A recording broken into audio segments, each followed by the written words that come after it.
How's it going, guys? And welcome back to another video. It's me, Cam, from Cam Cobban. Welcome back to another True Blue podcast. I'm with Joe.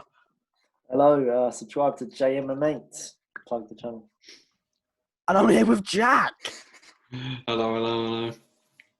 And welcome to True Blue. You know, we got a nice little order running today. Yeah, we're nice and prepared. Without further ado, let's talk about Mendy. Yeah, let's. Yeah. So, Joe, what do you know about Mendy? Well, you know, he's 28, he's Senegalese, he plays for Rennes, and we all pretty much know this. But the main thing I know is that he's better than Kepa. And I've seen like highlight videos of his saves and stuff, and I just can't wait to get him into that starting 11. He's 6'5", I think, bigger than Kepa, more commanding than Kepa. And, you know, we just need to get that flimsy, wristed Spanish paella out of the club. Well, preferably on loan, but just get Mendy into that starting 11. Strong words, Joe. Strong words. Strong words. Yeah, Joe, I'm not sure about them stereotypical slurs that came out there about Kepa. He's still our player, mate. I don't want any. Yeah. I retract my statement, and if this comes back to infringe my future career in 10 years' time, I apologise. Well, you know, that's good because he's going to be like 22 million, a nice little signing. 6'5", pretty high save percentage. Lampard said he's ready for West Brom. So, you know, speaking of our next games, Barnsley, score predictions, guys. Well, this is going to be 4-0. 4-0, final answer. Okay. What about you? I think. I'm going to say 2-1. Oh, no. I'm more confident at the minute. No, I don't have any faith in any of our defenders or any of our goalkeepers, so we're definitely going to concede. No, Zuma's. I think I've been really impressed with Zuma since the season, since the new season. I think Zuma's been pretty good. Yeah, but he's not going to play. That's true. He'll be like Mark Gurhey and fucking... Gurhey? Nah, he's on loan again. It'll be Rudiger. Tomori. Rudiger and Tomori, yeah. Yeah, I'd rather fucking Gurhey than Rudiger, to be honest. No. But Thiago Silva apparently in contention. Yeah, that'll be good. Yeah, he said it will be his first game tomorrow, so he obviously thinks that he's getting a couple minutes at least. Yeah. Maybe he'll come on. Maybe he'll start. English football easy by playing Barnsley first. You know, going to be. Yeah. Get him introduced to the physicality of the English game. Yeah. He needs to get to grips with the main thing, the concept. He needs to get to grips with the concept. True. So for me, you know, it's going to be a 3-1 bashing, and I think Havertz is going to get on the score sheet. You know. Me too. Yeah, because he needs to put his finger out, doesn't he? So he does. Yeah. Yeah. Speaking of bad Havertz performances, the game against Liverpool, out of 10, what are you rating it? Who are you gonna, say did bad and shit? Well, obviously against Liverpool, it was not the best performance, and it goes without further ado that Kepa and Christensen, you know, let's just put it kindly, they didn't play that well. I would give both of them like 3s out of 10. I mean, Christensen rugby tackled Mane, and Kepa had Mane in his fantasy team on triple captain, which is why I passed it to him. True. But for me, the player who I was most impressed with was Kante and Werner. I thought they were very bright, very progressive, and I think they look quite positive. Okay. How about you, Jack? Who played well? Who played bad? I honestly think that obviously Christensen shouldn't have done what he done, but before that, you can't fault him for like his first half performance. Like him and Zuma, and even like James and Alonso were so solid at the back. Like literally, we just had a block on the edge of the penalty area, and they were not getting through at all. Like, did they even have a chance in the first half before the red card? Obviously, Kepa, like we all know he needs to get gone. So there's not even any point talking about him anymore. I thought up until the goal, I thought Reece James did pretty well against Mane. He said that Mane was in James's pocket right before he scored. Yeah, that was nothing to do with James, was it? And, I mean, it was all Kepa's fault. Yeah, it kind of shows that, even with our B team and with 11 men, I think we could go toe-to-toe with Liverpool. And we actually could have won the game if we took our chances, Jorginho, and we didn't rugby tackle players. So, although it's a shit situation, it's you've got to look at the bright side of life, and we're closing the gap to Liverpool, which is great. And yeah, that's good stuff. I mean, I just want to put this in there. Should Callum Hudson-Odoi leave or stay? Oh, I want him to stay, obviously, because he's got a lot of potential, and we've seen like glimpses of the talent and potential he can bring to the club. But what it looks like is he's not getting played, even with the amount of injuries we've currently got in our squad. He still can't get into the stars 11, which is quite worrying for me because last year, like at the end of Sarri's season, it was like, oh, Hudson-Odoi is going to be starting first team football each week in, week out. That didn't happen. And I'm quite worried about what's happening to him. I want him to be playing regular football. I don't think he should be starting, but I want him to be playing as much as he possibly can so he can, just get better. So I want him to stay, but get played. I don't know. I think, generally, I'd probably agree with Joe. Like, you want him to stay because, in the season under Surrey, he was a good player.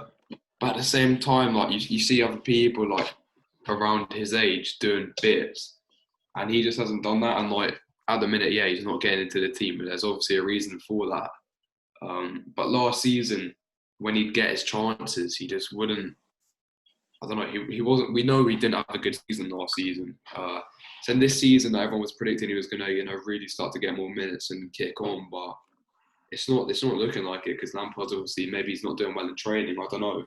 So, and also when you think we've got players like Pulisic, Havertz, Mason Mount, and all these other young players, Lewis Bate coming through, would it be such a disaster to sell them for 40, 50 million? I don't know. Just throwing it out there. I don't think we'd get that much for him. I mean, we've rejected a £32 million bid, so anything above that. I mean, I wouldn't mind him going on loan, but he's literally one of our only wingers. So yeah, I'm pretty sure he should stay, in my opinion, because he's a cracking player. But again, the injury kind of ruined. I mean, just the rest of his career. It's kind of sad. He's only 19. Yeah, he's got time. True. He doesn't cut the mustard just yet, but sooner or later, he'll be cutting it just fine. Oh, wise words, inspirational stuff. And, moving on to another game, West Brom, next Saturday. Mendy's going to start. What's the score going to be? I'm going to go 3-0, Timo Werner hat-trick. Saying it here, saying it now. Is that it? Just 3-0? Yeah, that's okay. it. You don't need to say anything more, just 3-0. That's all. Nice. What did I say for the Barnsley game? Did I say 2-1? Nah, I'm going to say 4-1 against West Brom, yeah. We'll concede a goal because we always do. But, Havertz is going to do a madness. Werner's going to do a madness. Mendy's going to make some mad saves. What about Pulisic and Ziyech? When are they back?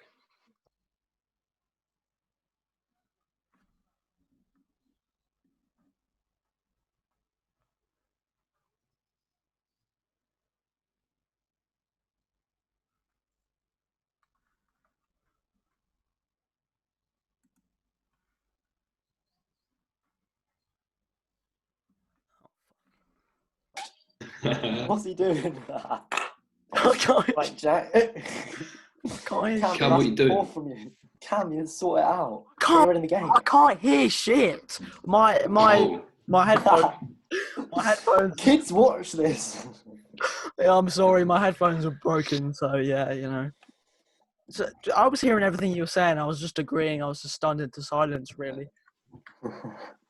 For me, it's going to be another 4-1 smashing Timo Werner with a hat-trick. And Kepa's going to score a header from the halfway line. So basically, that's sick. Well, it's all gone wrong. Now 4-1, Werner hat-trick and a cracking little goal from Havertz, in my opinion. Declan Rice. That's the only word I'm going to mutter. Declan Rice, what you saying, yes or no? Not for what they're asking. 80 million, never. If they wanted 30 or 40 million, then I'd be thinking about it. Yes, but he's not an 80 million player. He's nowhere near as good as Kante is, and I don't want to. I personally, I think we've got too many midfielders right now. We don't need to sign another one. Yeah, I have to agree with J1. 80 million is way too much, and I've always thought this, like, Declan Rice, our main centre back target, and he's not even a centre back. You know what I mean? Like, if we're gonna spend 80 million on someone to play at the back, why don't we just get like, I don't know, like Koulibaly or Skriniar or something? Yeah, the Fry, not fucking Declan Rice. Declan. Yeah, a little West Ham scumbag. I mean, yeah, and he doesn't have winning mentality either. Yeah, true. Basically, no, he doesn't. I've been hearing at trophies. I've been hearing on the grapevine that the only positions Chelsea want to buy in this window is a holding midfielder. So, I mean, it's just we've already got Jorginho, Kovacic, and Gilmore who can all play in that position. Why do we need another one? Don't utter the words Jorginho, okay? We can sell Jorginho. It's too soon. Yeah, we can sell Jorginho and buy Samare, Joe. Samare. I still don't know who he is. Joe's favourite player. You need to do your research, lad. After Barkley. Oh, I completely forgot about Barkley. And let's play a little fun game I just thought of right now. Who are you going to list on the transfer market?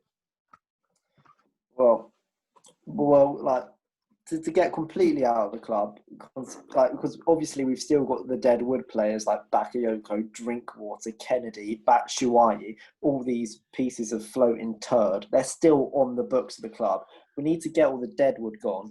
But of the current first team squad, the players we need to get, we could get good money for selling are Christensen, Rudiger, Alonso, Emerson, and then I want to sell Giroud as well, just so we can play Tammy Abraham a bit more.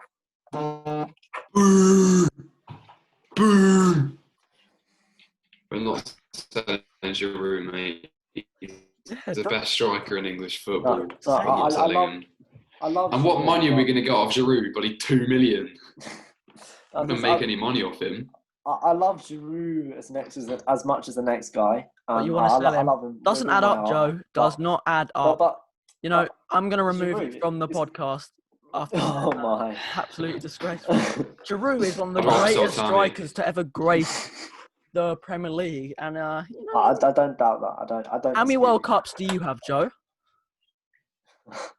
2. 0. Exactly. You can't chat was about Giroud. For me, I'm going to sell Barkley, and that's it. Yeah, that's true. That's fair enough. just Barkley. Yeah. What about Drinkwater and Bakayoko? No. Just Barkley. Keep them. Great players. Different gravy of midfielders. Yeah. On that note, anything else to add, you guys? Well, I think this has been to be honest, not our finest prepared video. There's been a lot of internet interference, but I suppose, shall we wrap it up here, Cam, with the outro, or is there anything else you want us to talk about? He's deliberating.